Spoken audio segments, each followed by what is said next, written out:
Hello and welcome to today's painting demonstration. I'm going to show you how to paint some loose windswept cypress slash pine trees. It's going to be loose and expressive and hopefully just have really good shape. There is not a reference photo for today's painting. This is just an idea I had from seeing some really loose expressive pastel work, and there were just some shapes that were in there that I thought were really interesting. So I just made sure to put the main shapes I wanted to get in there in the pencil. I figured them out a little bit in our thumbnail and worked on the composition in our little, and I have the light notes. The lights are going to be coming in from the upper left, which is my favorite sunspot. It's nice to have a favorite sun position. Now I mixed a lot of green paint for the last painting, the one I did this morning, and I feel like I'm going to be using some of that today. So I went ahead and I didn't clean that off. That green is mixed using the ultramarine blue for the darkest one, and then the cerulean blue with my two yellows for the middle tones. And there is some sky blue as well, although it is a little bit of dirty sky blue, but that's fine. So I am going to start with the gold underpainting. Darkest values being on this one main tree.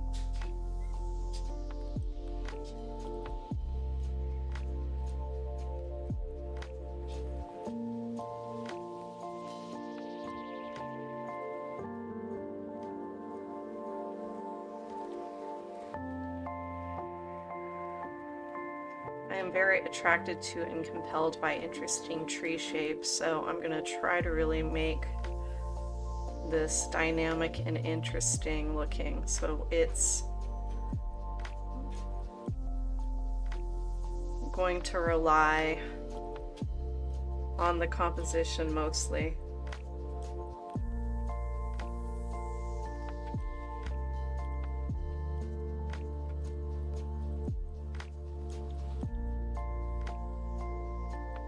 Now, I am very attracted to a lot of pastel work, and I think it has to do with the layers and layers of color that they use. Lots and lots of addition of different layers of chunky texture and different colors, and just going back and forth.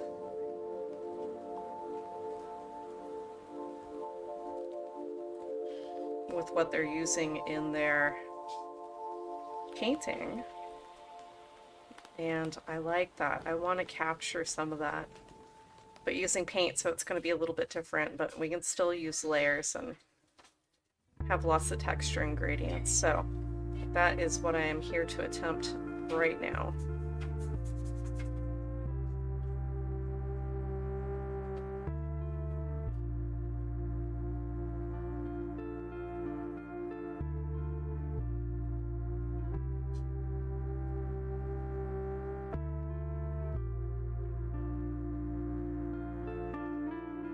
If we can bring that tree line up.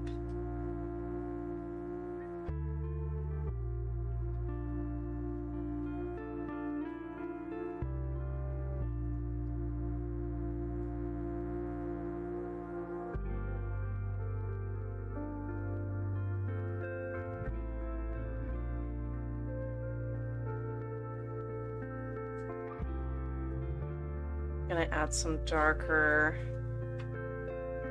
gold down at the bottom.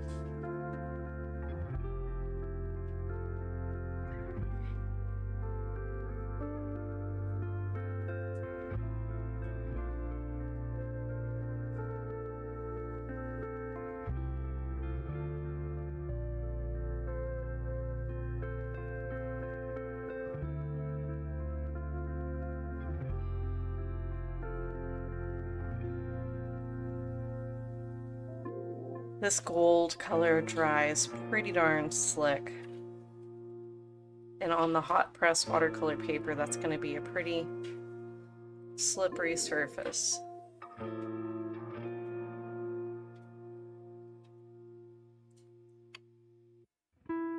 Okay, I didn't pencil in any of the clouds at all because I didn't want to worry about the pencil marks, which is, it's really nice when you don't have to do that, but I'm going to just really pay attention to the shapes I'm making. I want these tree holes to be our focal point. I'm going to have some bright colors coming through there, and it's going to be pretty high contrast. So I want the clouds to assist with their form.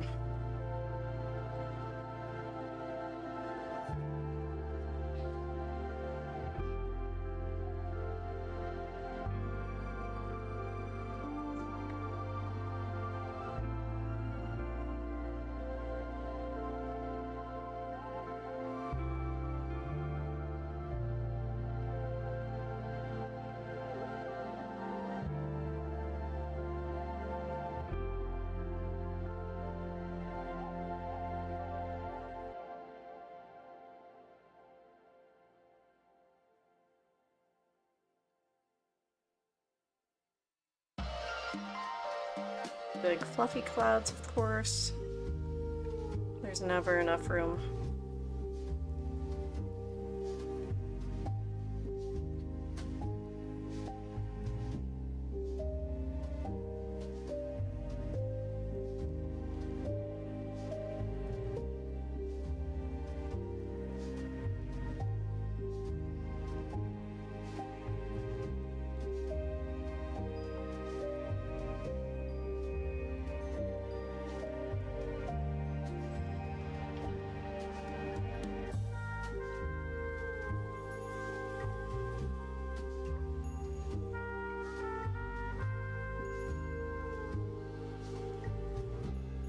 There we go. I think that'll do. I'm gonna go ahead and leave those whites white.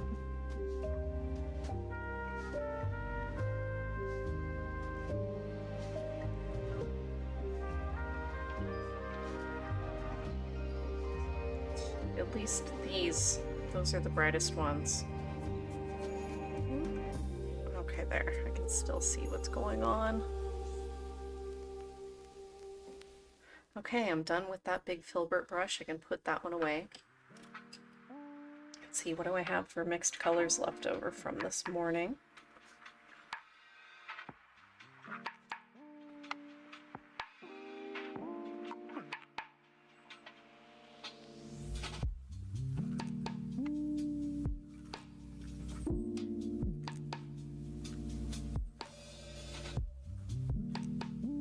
Gonna mix myself a real light blue.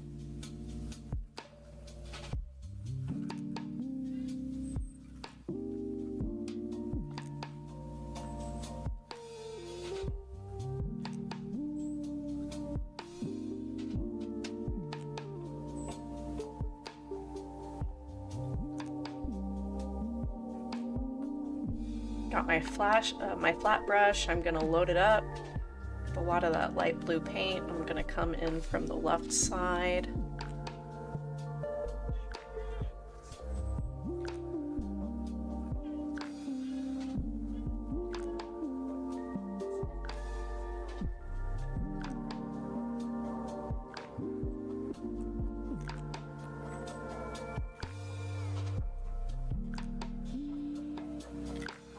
Big sweeping lines all the way to the focal point.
Now moving away from the sun side, so I'm going to darken up that blue a bit.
Darker on this side, but lighter closer to the horizon.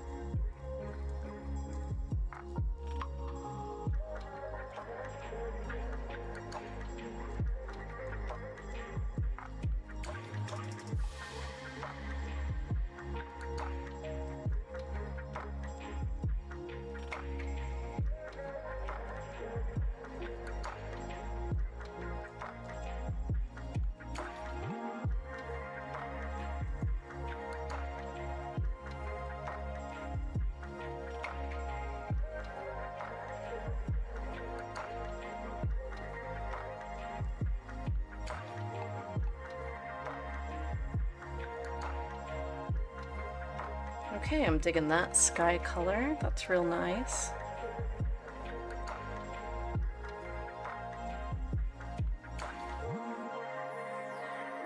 Now, I'm gonna get some white on my brush and go over those cloud shapes and kind of drag them out from their spots.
I'm kind of experimenting with this shape here, but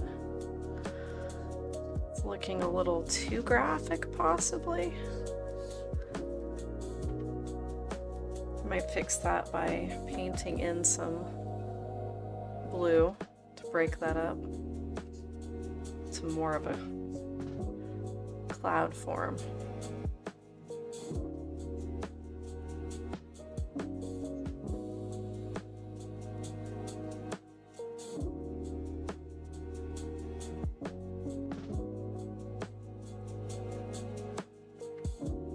Those are looking pretty graphic right there.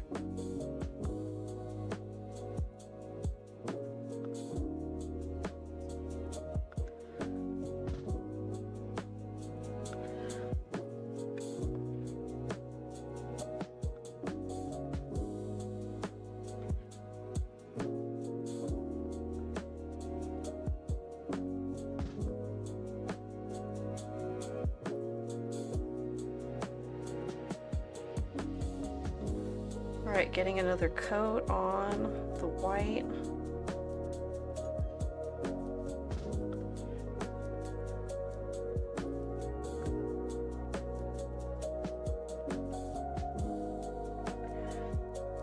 Now I'm going to grab some blue.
Okay, there we go.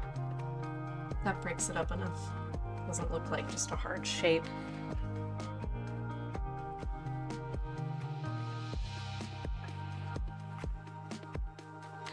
That is enough to give these clouds some direction.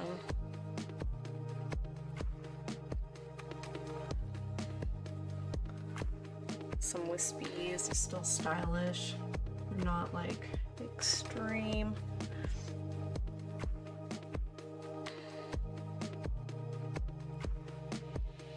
Okay, so now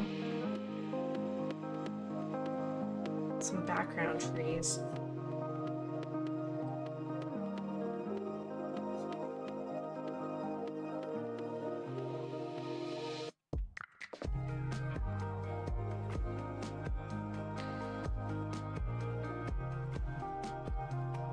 I'm going to add some purple into the deep shadows.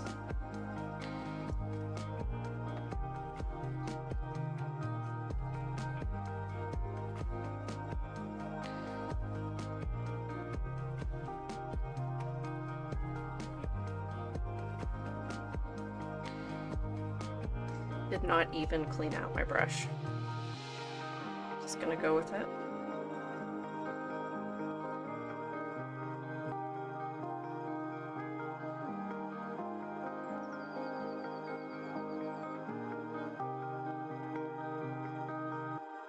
Now I need to mix more of this cerulean blue-green.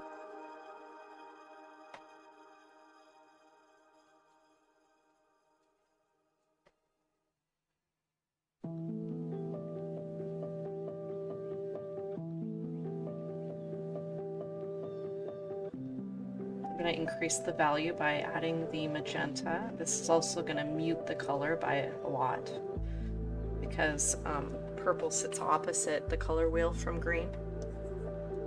So if you add those two colors together, they're going to get more muted in saturation. But that color is going to be really easy to pick back up into a green at the tops of these trees.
Okay, now I'm just incorporating some different colors. I'm working on the magenta to green.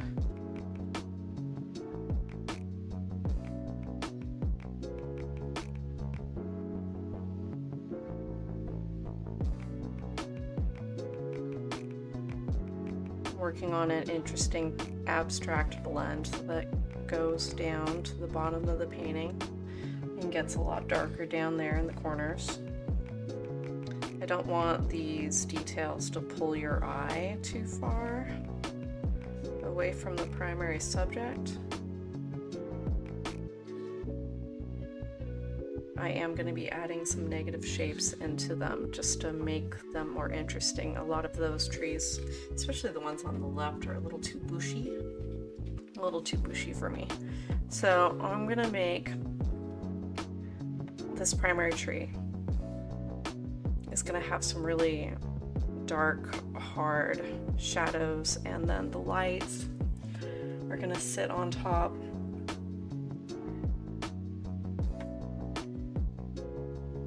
For the shadows, I'm using ultramarine blue and magenta.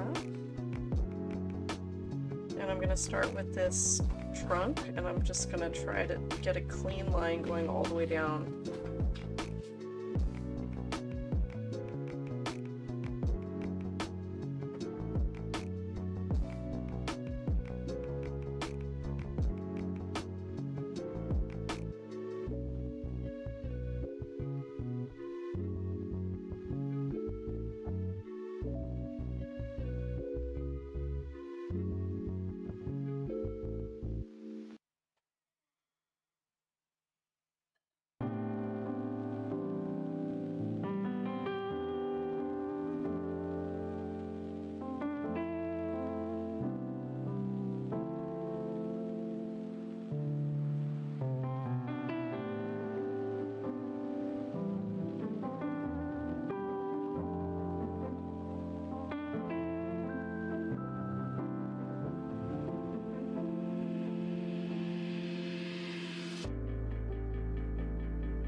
I'm going to use more of this color as I go down the tree shape.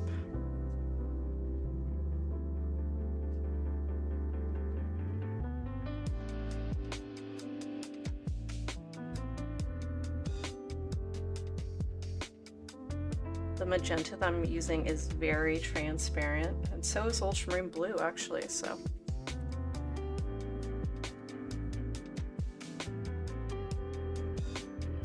I'm going to build up some areas while leaving other areas pretty transparent.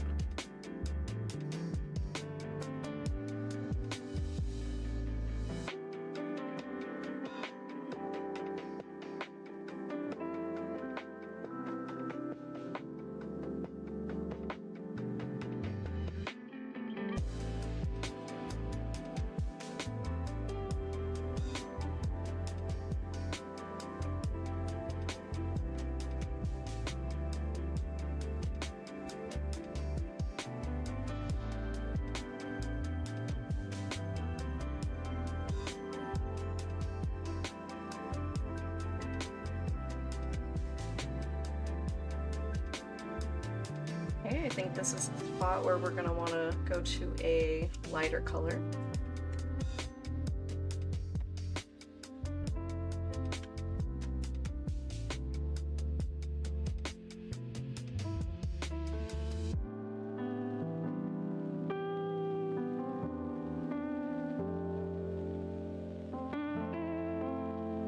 Got some nice yellow, green, gold going on.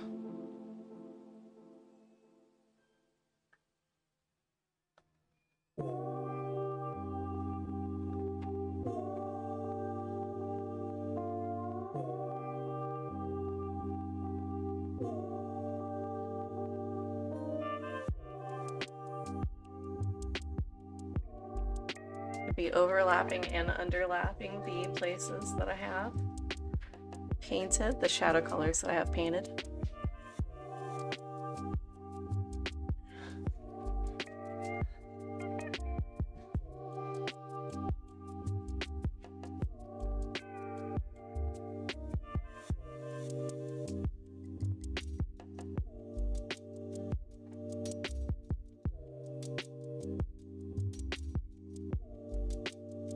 Always add more of that and come back in that direction.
I have to decide right about now how graphic I want this to be. I'm thinking pretty graphic. This needs to be stylish and graphic, and it's gonna talk about interesting shapes. That's what this is gonna do.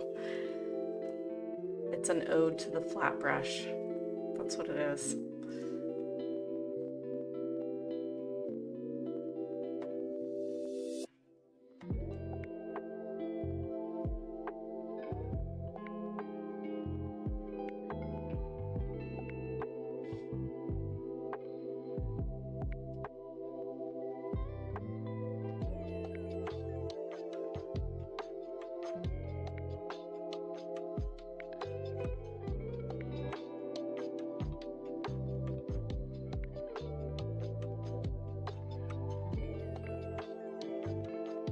Going back to the magenta for another round.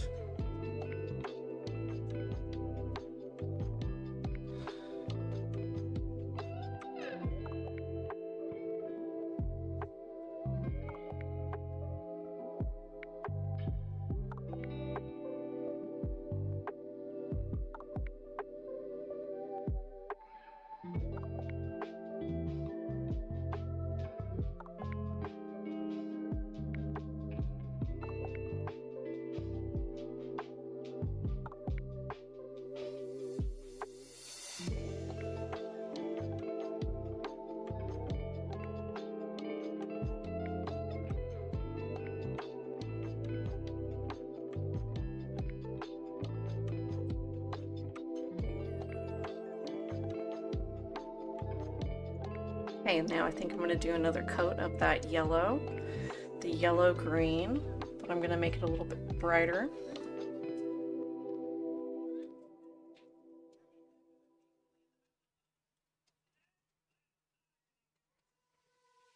I'm pumping up that color, and I'm just going to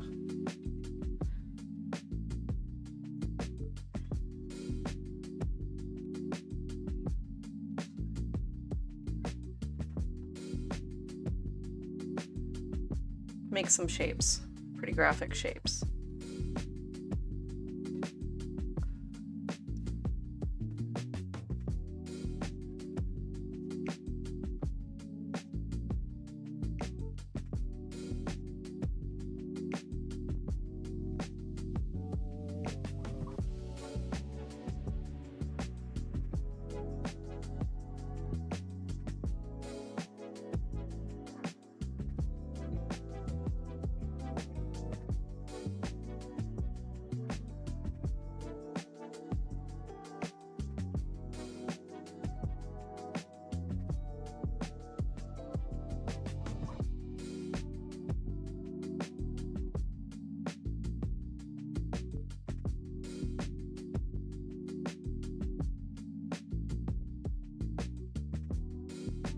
switching over to a medium green, I'm going to do the same treatment, but a little bit further back. I'm going to overlap the highlight color and then overlap the shadow color as well.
One more pass with the yellow.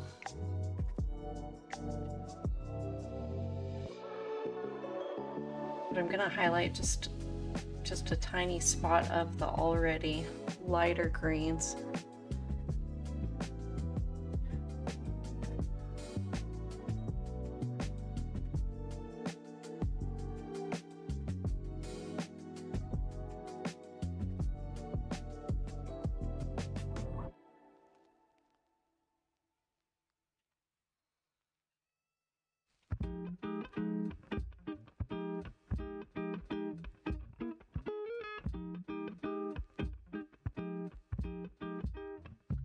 Okay, thinking.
Trying to decide whether there should be more contrast down at the bottom of the tray between the background and the foreground. I might do some negative cutting around the background trees and just see where that gets us.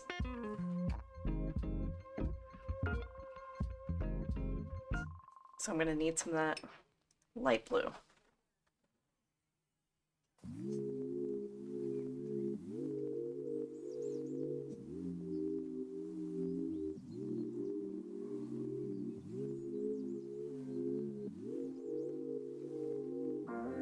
It's important to really take your time with where these are going to go.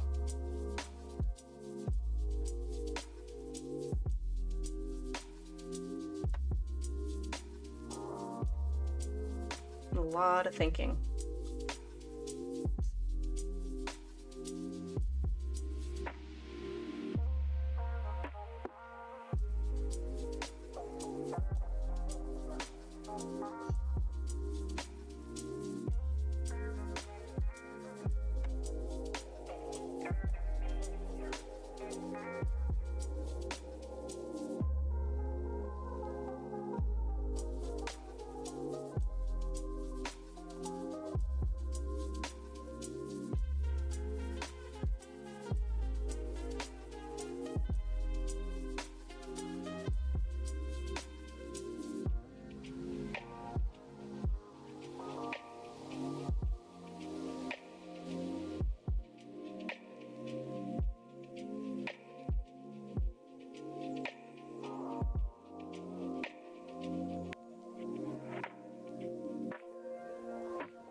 There we go, that's nice.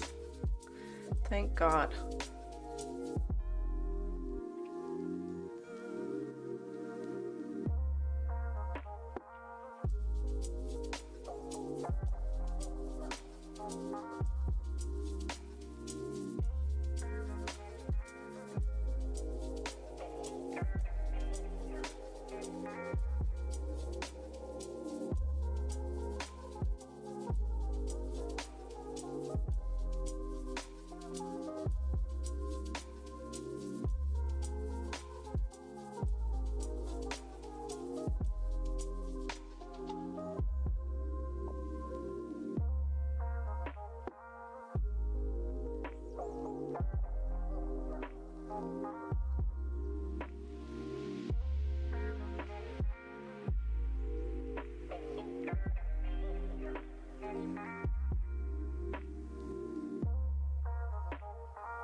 I don't think I'm going to have anything coming off the back there. This is just going to be one of those trees that got swept all to one side. Or maybe, you know what would be cool? Some magenta just sticks poking out of the back, at least. It'll be at the very end, but towards maybe a couple up here and then a couple more down here. That might look interesting. Okay, that's decided then.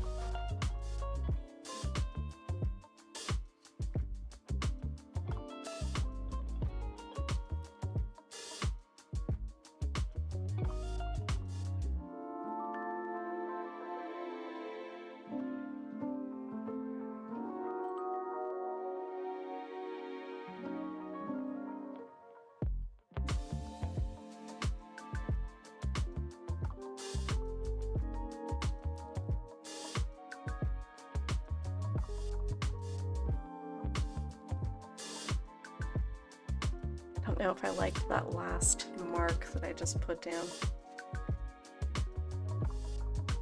If you're fast, you can just clean it up. Love that. Always have a brush ready just in case. A brush and clean water.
gonna knock down the saturation on that cloud just a little bit.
Okay, I'm gonna add some of those little sticks we were talking about.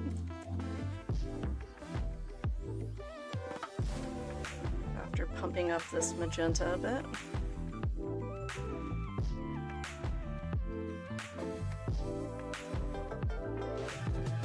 I could use that flat brush and go flat brush all the way, but I think it might be a little bit more exacting and less scary if I use a script brush. I'm okay with less scary for this, considering these are final touches and possibly really hard to remove if we went astray, and it's not like we're working on off of a reference photo where I can securely tell you, yes, this is the right brush stroke to make. This is all just experimentation. It is a little bit scary. So what I'm gonna do is add branches that mimic what would be on the other side.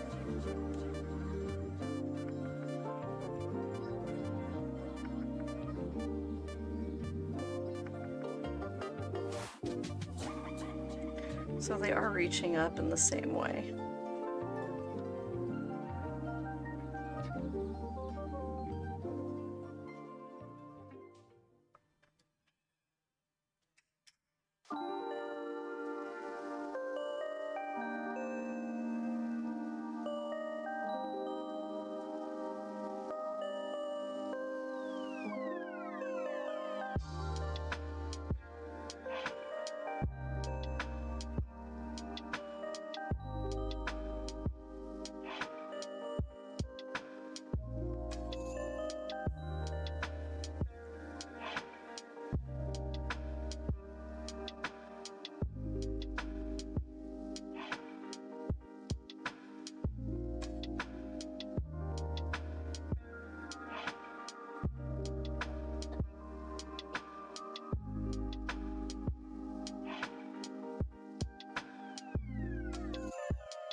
Okay, I'm putting more magenta into the shadows of the background trees.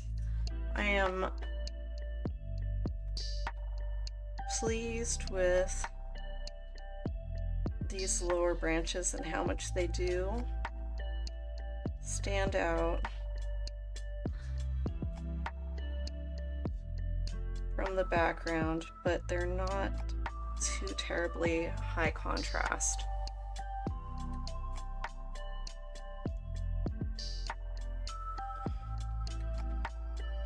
I like that. I'm gonna add a little bit of shadowed foliage at the bottom here.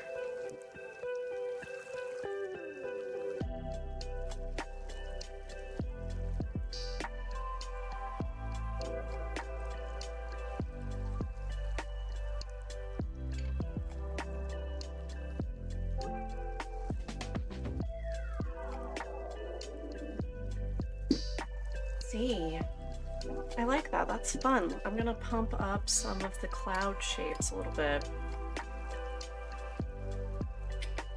Gonna need that flat brush really clean though.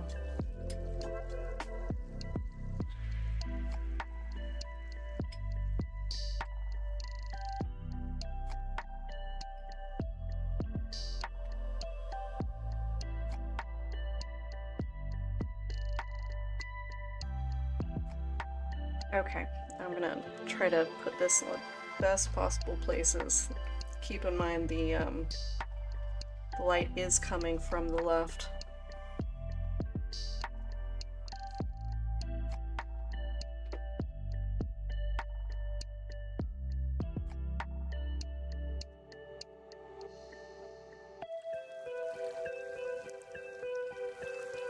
This is the real thick paint going on right now.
Okay. I'm pretty happy with that. That's a fun and interesting take on some interesting tree shapes. It's geometric, it's expressive, it's not what I would call abstract. It's not full abstract, it's more impressionist, I guess.